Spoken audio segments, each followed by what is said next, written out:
So now let's talk about the class 1 antiarrhythmic drugs. Class 1 drugs are further divided into 3 types: class 1A, 1B and 1C. They all are sodium channel blockers, but they have some differences. The duration of action of class 1 drugs are different for these 3 subclasses.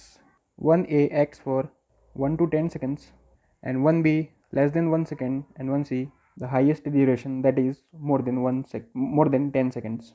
The drugs of class 1A and 1C block the sodium channel which are in open states, but 1B acts on the channels which are in closed state. Class 1A and 1C can also block the potassium channels, but class 1A is more effective than class 1C in blocking the potassium channel. But class 1B can open the potassium channels. So let's see how these drugs affect the action potential curve. Let's suppose that these are the normal action potential curve. So as we can see that class 1C can block the sodium channel for longer time, so it will delay the depolarization for a longer time than the class 1A drugs, and class 1B can delay the depolarization for a very short time. Class 1A drugs can also block the potassium channels in more amount, so it will prolong the repolarization significantly.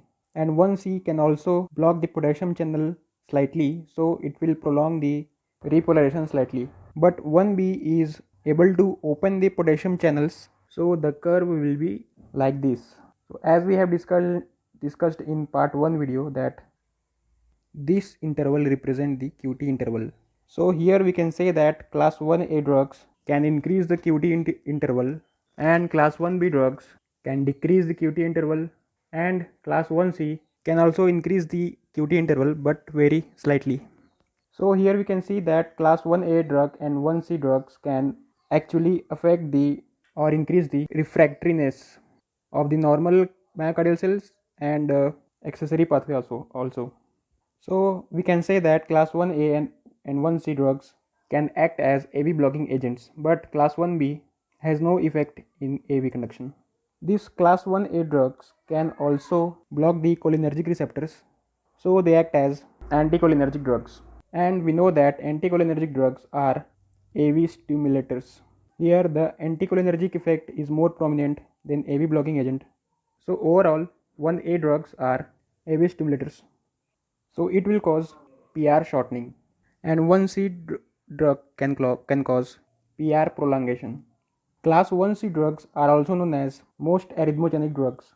So in case of SVT, PSVT, VT and ventricular fibrillation, we don't usually give class 1C drugs. We use 1C drugs only in life-threatening condition or in emergency, as class 1A drugs are AV stimulators. So these are used with AV blocking agents like beta blockers. Their side effects are increase in QT interval. The most common example of 1A is quinidine and 1C is flecainide. Class 1B drugs can block the sodium channel when it is in closed state. Sodium channels open when the depolarization starts, and sodium channels are closed when the cells are completely depolarized.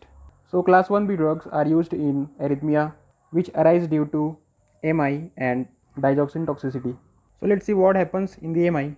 In the cells present at the area of MI, the permeability for calcium is increased. Now this is increased level of calcium can also generate action potential. This action potential can transmit to other area to cause arrhythmia. In these cells of area of MI, the sodium channels are closed because these cells are permanently depolarized. But when they open, then they will cause arrhythmia.